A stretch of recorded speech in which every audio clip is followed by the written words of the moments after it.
I would give you a crown if I could. I would show you the world from the crown of a chef.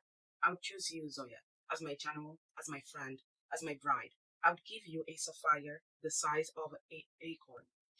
And all I would ask in return is that you wear this damaged ribbon in your hair on our wedding night. Yeah. So we have another book series. Now it's a duet. The King of Scars from the Grishaverse series. So the first book from the Grishaverse series was Shadow and Bones. Did I read it? No. I watched just the first episode of the Netflix series. It has 2 seasons. And I wanted to read this one. To be honest, I was a little scared in the beginning because I was like, I didn't read the others. So will I understand this? In the beginning, it was a little bit confusing because it was something new, and I'm catching it at the end. But I could understand and get to the speed of it. So it's the same universe, but the time the story in these 2 books happened is after the war. What I know about that war, a little bit. I'm not gonna talk about it. I'm gonna talk about this one. It's a fancy, yes. It's a young adult fancy. It's not a romance. It has a little bit, a tiny amount of romance. It has more of surviving after the war type of thing. It's the plot, it's like the political plots, the PTSD, it's solving all the issues, all the traumas caused by the war, and how we're gonna survive all of this. So it's all about that. The first book we have, I felt it was more of a rom com, yeah, a romance comedy type of thing between Zoya and Nikolai. I think this is how I say it, Nikolai.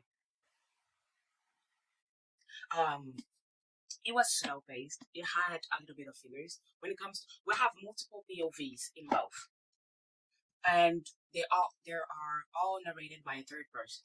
So it's like, you know, you're looking through someone else's eyes, but someone else is narrating it. Um, the first one we have the POV, the 3 main characters, Nina, Zoya, and Nicola. And when it comes to Nina part, it had some things, some juicies when it comes to that, some plots, but I couldn't feel like it was related with literally what's happening with the others. It sounded a little bit off because she was in a different place. She was important to the story, but she was in a different place. So I felt it was more of a filler than anything else.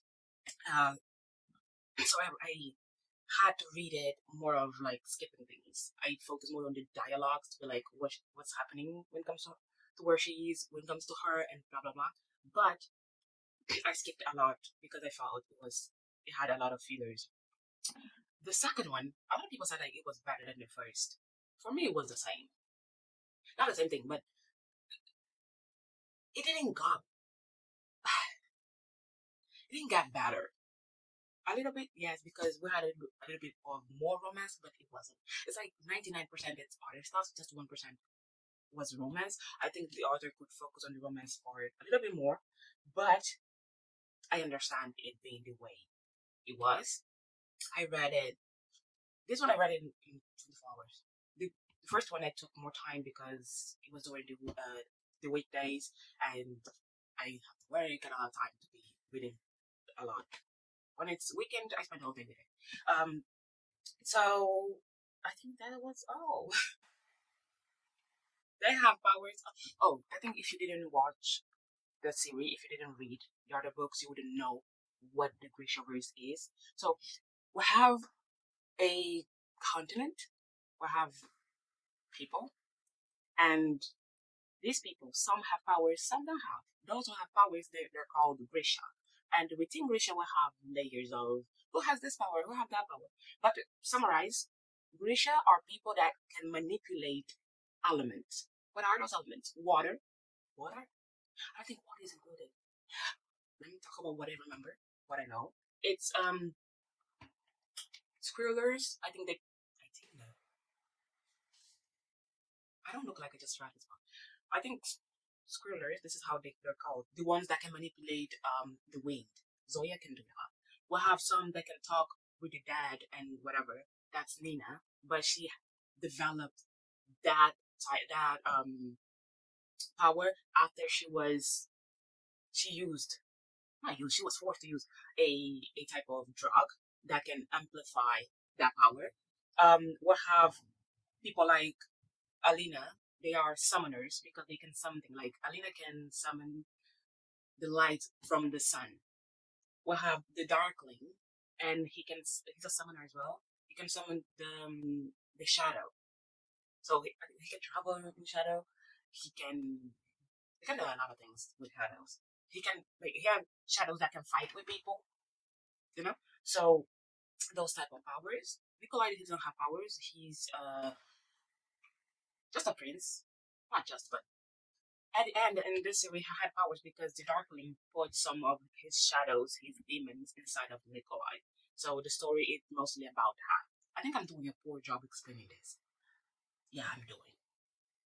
Bear with me.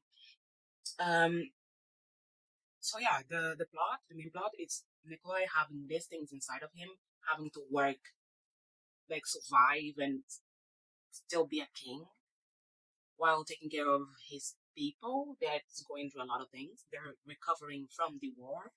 Um, there is a little bit of romance. There is people dying. There's plot this. There's spy there. There's another war coming.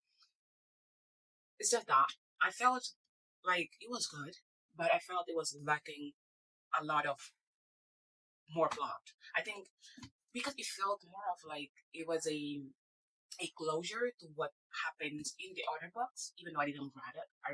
I didn't read them. Um, but it felt like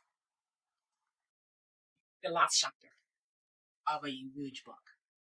So for me, it was like I wanted more content because it felt more of a content. But I like it. It was worth it my time. Yeah, it was engaging the way it was. Putting those multiple POVs aside,